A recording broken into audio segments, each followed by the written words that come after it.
بسم اللہ الرحمن الرحیم اللہم صلی علی سیدنا و مولانا محمد و صحب سیدنا و مولانا محمد و بارک وسلم علیہ۔ السلام علیکم ورحمۃ اللہ وبرکاتہ۔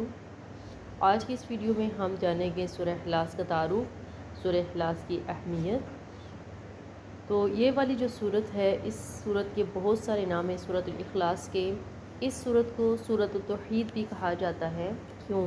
اس لیے کہ عقیدہ توحید کو اس میں بڑی وضاحت کے ساتھ، بڑے خوبصورت انداز کے ساتھ اس میں اس کو بیان کیا گیا ہے۔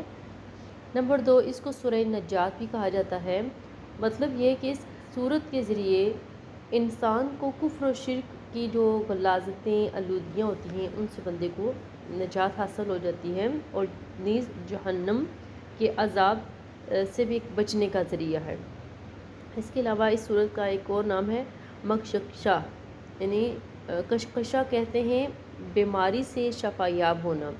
اس صورت کے ذریعے کفر و شرک کے مرض سے شفا نصیب ہوتی ہے، اس لیے اس صورت کو مکشکشا بھی کہا جاتا ہے۔ اور اس کے علاوہ اس کا ایک اور نام ہے سورۃ الاساس، کیونکہ ایمان اور جو عمل کی جو بنیاد ہوتی ہے وہ توحید پر قائم ہوتی ہے، ٹھیک ہے، اس لیے اس صورت کو سورۃ الاحساس بھی کہا جاتا ہے۔ اور اس کے علاوہ اس کا ایک اور نام ہے سورۃ المعانیہ، یعنی یہ اپنے پڑھنے والے کو عذاب قبر سے بچا لیتی ہے۔ اور اس کے علاوہ اس کا ایک اور نام ہے سورۃ النور۔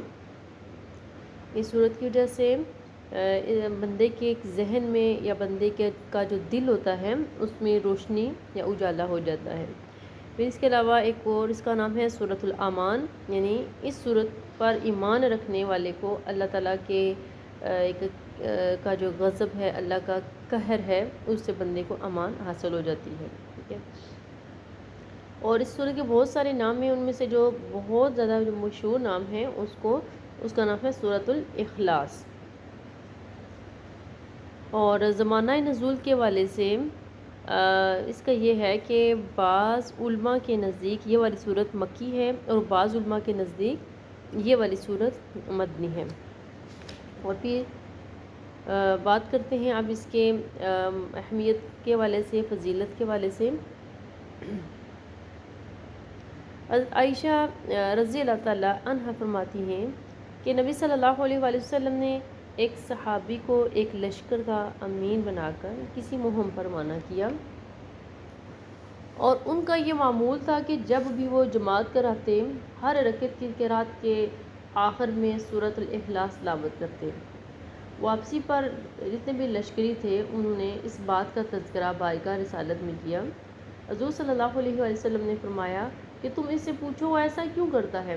اس سے پوچھا گیا، دریافت کیا گیا تو اس نے جواب دیا کہ اس صورت میں خداوند رحمان کی صفت ہے، اس لیے میں اس کی تلاوت کو محبوب رکھتا ہوں۔ نبی صلی اللہ علیہ وآلہ وسلم نے فرمایا، اسے بتا دو کہ اللہ تعالیٰ بھی اس کو محبوب رکھتا ہے۔ اور ایک اور پیاری سی حدیث ہے سورۃ الاخلاص کی فضیلت کے حوالے سے۔ حضرت انس رضی اللہ تعالیٰ عنہ سے مروی ہے کہ ایک انصاری مسجد قباء میں انصار کی امامت کیا کرتے تھے۔ ان کا یہ دستور تھا کہ وہ سورت پڑھنے سے پہلے سورہ اخلاص کی تلاوت کرتے۔ ان کے مقتدیوں نے انہیں کہا کہ یہ آپ کیا کرتے ہیں، یہ سورہ اخلاص پڑھا کیجئے یا کوئی اور سورت پڑھا کیجئے۔ انہوں نے کہا میں تو ایسا ہی کروں گا، اب آپ کی مرضی، آپ میرے پیچھے نماز پڑھیں یا نہ پڑھیں، ٹھیک ہے، یا کسی اور کو اپنا امام مقرر کر دیں۔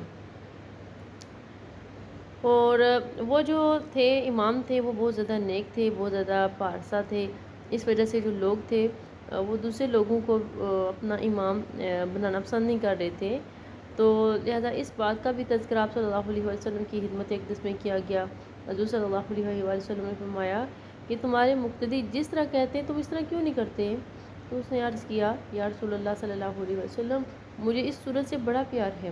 حضور صلی اللہ علیہ وسلم نے فرمایا، اس کی محبت نے تجھے جنت میں داخل کر دیا۔ محترم سامعین، اب دیکھ لیجئے کہ صورت کتنی زیادہ فضیلت اور اہمیت رکھتی ہے۔ اگرچہ یہ والی جو صورت ہے صرف اس کی 4 آیاتیں، لیکن اپنی عظمت کی وجہ سے، اپنی شان کی وجہ سے اس صورت کو ایک بار پڑھنے سے 10 پاروں کی تلاوت کا ثواب ملتا ہے۔ ایک حدیث ہے، حضرت ابو ہریرہ رضی اللہ تعالیٰ عنہ اس کے راوی ہیں، آپ فرماتے ہیں کہ حضور صلی اللہ علیہ وآلہ وسلم نے ایک روز صحابہ کرام کو حکم دیا، اکٹھے ہو جاؤ، میں تمہیں ایک تہائی قرآن سناؤں گا۔ چنانچہ لوگ جمع ہو گئے، حضور تشریف لائے، سورہ اخلاص کی تلاوت فرمائی اور حجرہ مبارک میں تشریف لے گئے۔ لوگ کہنے لگے، حضور نے تو فرمایا تھا کہ میں تمہیں ایک تہائی قرآن سناؤں گا اور آپ صرف ایک سورت سنا کر تشریف لے گئے۔ حضور صلی اللہ علیہ وسلم نے واپس آ کر فرمایا، میں نے تمہیں یہی کہا تھا، میں تمہیں ایک تہائی قرآن سناؤں گا، کان کھول کر سن لو، یہ سورت ایک تہائی قرآن کے برابر ہے۔ سبحان اللہ، سبحان اللہ۔ اچھا، اس سورت کو قرآن پاک کی ایک تہائی کہنے کی کئی وجوہات ہیں، اور جن میں سے جو ایک بہترین توجہ، بہترین وجہ یہ ہے کہ قرآن پاک میں 3 چیزوں پر پوری توجہ مبذول کی گئی ہے۔ نمبر 1، اللہ تعالیٰ کی وحدانیت پر ایمان۔ نمبر 2، رسالت پر ایمان۔ نمبر 3، روز قیامت پر ایمان۔ اس صورت میں توحید کا ذکر کیا گیا جو ان 3 چیزوں میں سے ایک ہے، اس لیے اسے قرآن کی ایک تہائی فرمایا گیا۔ اور اس بابرکت صورت کے واسطے سے، اس بابرکت صورت کی وجہ سے اللہ تعالیٰ کی جناب میں جب دامن رحمت، جب دامن طلب پھیلایا جاتا ہے تو اللہ تعالیٰ کبھی بھی اس بندے کے ہاتھ کو واپس خالی نہیں کرتا۔ ایک دفعہ حضرت جبرائیل بارگاہ رسالت میں حاضر تھے کہ حضرت ابو ذر غفاری آ گئے۔ جبرائیل نے عرض کیا، یہ ابو ذر ہیں جو آ رہے ہیں۔ حضور صلی اللہ علیہ وسلم نے پوچھا، کیا تم ملائکہ ابو ذر کو پہچانتے ہو؟ انہوں نے کہا کہ وہ یہاں سے زیادہ ہمارے ہاں مشہور ہیں۔ حضور صلی اللہ علیہ وسلم نے دریافت فرمایا کس وجہ سے انہیں یہ فضیلت ملی ہے؟ تو انہوں نے عرض کیا، ایک تو یہ اپنے آپ کو اپنے دل میں چھوٹا سمجھتے ہیں، اور دوسرا قل هو اللہ احد کی کثرت سے قرات کرتے ہیں۔ سبحان اللہ، سبحان اللہ۔ دیکھیے کہ سورۃ الاخلاص کی جو ایک تلاوت ہے اس کی وجہ سے جو فرشتے بھی اس بندے کو کتنا زیادہ محبوب سمجھتے ہیں۔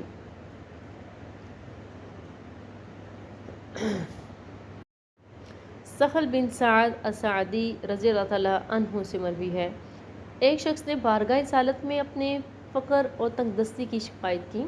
حضور صلی اللہ علیہ وسلم نے اسے فرمایا کہ جب تم اپنے گھر میں داخل ہو، اگر وہاں کوئی موجود ہو تو اس کو سلام کرو، اور اگر کوئی موجود نہ ہو تو مجھ پر سلام بھیجو، اور پھر ایک بار سورۃ الاخلاص پڑھو۔ اس آدمی نے ایسا ہی کیا، اسی ہدایت پر عمل کیا۔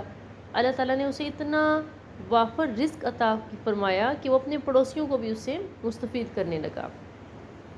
قاضی غیاث شفا شریف ان مقامات کا ذکر کرتے ہوئے جہاں نبی صلی اللہ علیہ وسلم پر صلاۃ و سلام بھیجنا مستحب ہے، اس حوالے سے آپ فرماتے ہیں،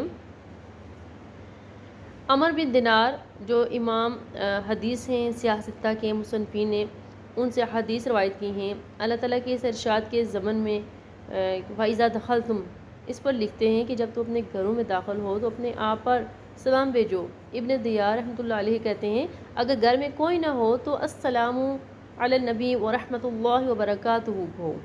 علامہ علی قاری شرح شفا میں اس کی وجہ بیان فرماتے ہوئے تحریر فرماتے ہیں، یعنی حضور صلی اللہ علیہ وآلہ وسلم کی روح مبارک اہل اسلام کے گھروں میں حاضر ہوتی ہے، اس لیے حضور پر سلام عرض کرنا چاہیے۔ وآخر دعوانا ان الحمد للہ۔